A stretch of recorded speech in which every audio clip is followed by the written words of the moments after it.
Ce mercredi soir, la Norvège et l'Italie s'affrontaient lors du premier quart de finale de l'Euro féminin. Invaincus en phase de groupe avec 3 victoires en autant de matchs, les coéquipières d'Ada Hegerberg voulaient confirmer leur statut de favorite face à une sélection italienne entrée dans leur match, avec un bloc haut et des intentions de jeu balle au pied. Les Italiennes ont failli ouvrir le score à plusieurs reprises, mais le piqué de Caruso et le coup de tête de Severini ont fui le cadre. Quelques instants plus tard, la gardienne norvégienne a repoussé une tentative dangereuse de la milieu italienne. Dans une opposition totale de style, les Norvégiennes ont privilégié le jeu long, mais Hegerberg s'est montrée maladroite malgré le but grand ouvert.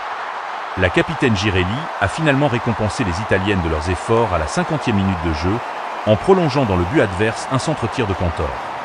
Les joueuses ont bien cru faire le break par Kantor après un gros cafouillage dans la surface norvégienne, mais un hors-jeu a été signalé. Les Norvégiennes ont aussi manqué leur première grosse occasion de revenir au score, avec un pénalty envoyé hors cadre par Hegerberg. La Lyonnaise a fini par rattraper son erreur en égalisant du pied droit, après avoir gagné la profondeur.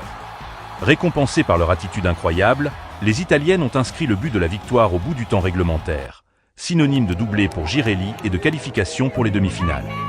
Cela faisait depuis 1997 que les Italiennes n'avaient pas atteint ce stade de l'Euro. La sélection dirigée par Andrea Sonsin affrontera le vainqueur du match Suède-Angleterre au prochain tour. Avec bien, j'ai arrêté de pleurer. Donc, la joie est immense. J'ai beaucoup pleuré. C'est une grande responsabilité pour nous et je suis plein de fierté dans mon cœur. J'ai senti quelque chose de spécial depuis qu'on est venu en Suisse. Voilà, une femme.